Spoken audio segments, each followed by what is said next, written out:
விற்பனைக்கு எங்கேன்னு கேட்டிங்கன்னா, நம்ம அவினாஷி பக்கத்தில் சேவூர் வந்து பந்தபாளையம் ரோடுன்னு சொல்லுவோம். அந்த பந்தபாளையம் ரோட்டில் சூர்யா கார்டன் இப்போ தான் நல்லா டெவலப் ஆகிட்டு வந்துட்டுருக்கு. அந்த சூர்யா கார்டன் நல்ல நல்ல நல்ல வீடுகள் எல்லாமே அங்கே தான் வந்து இந்த வீடு. இடம் அமைப்பு பார்த்தீங்கன்னா ரோட்டுக்கு பக்கத்துலேயே தான் இருக்குது, மெயின் ரோட்டுக்கு பக்கத்துலேயே இருக்குது. சுற்றியும் வந்து ஸ்கூல், வெங்கடேஸ்வரா ஸ்கூல் இங்கேருந்து ஒரு 1/2 கிலோமீட்டர் தூரத்தில், 1 கிலோமீட்டர் தூரத்தில் கேம்பிரிட்ஜ் ஸ்கூல் இருக்குது. சேவூர் வந்து ஒரு 1.5 கிலோமீட்டர் தூரத்தில், குறும்பாளையம் பஸ் ஸ்டாப்பு 1 கிலோமீட்டர் தூரத்தில். நல்ல போக்குவரத்து வசதி, நல்ல காற்றோட்டம், நல்ல குடிநீர் வசதி, நல்ல பாதுகாப்பு, இப்படி எல்லா வகையிலையும் ரொம்ப அற்புதமான இடம் இது. அங்கே தான் நீங்கள் பார்க்குறீங்க இந்த வீடு. இது வந்து 3.5 சென்ட்டுங்க. 3.5 சென்ட்டில் அப்படியே முழுக்க கட்டியிருக்காங்க. 3.5 சென்ட்டில் அப்படியே கட்டியிருக்காங்க. அத்து கட்டியிருக்காங்க.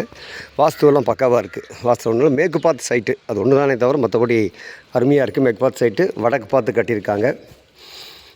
நல்ல முன்னாடி அருமையான போர்ட்டிகோ, நல்ல பெரிய சௌரியமான போர்ட்டிகோ, காத்தோட்டம். அப்போ உள்ள நுழைஞ்சனுமே நம்ம ஹாலுக்குள்ளே நுழைஞ்சிட்றோம். அதான் பார்க்குறீங்க. நல்ல பெரிய ஹாலு, நல்ல விசாலமான ஹாலு. நல்ல சௌரியமாக ஒரு 10, 30, 50 பேர்லாம் உட்காந்து ஒரு விசேஷம்னா எல்லாம் கூடி சௌரியமாக உட்காருக்கு. நல்ல 20க்கு 16 வரும்னு நினைக்கிறேன். பெரிய ஹாலு, நல்லா சௌரியமாக இருக்குது. ஹாலை ஒட்டி இங்கே வந்து பார்த்திங்கன்னா அக்னி மூலையில் சமையல் ரூமு, நல்லா பெரிய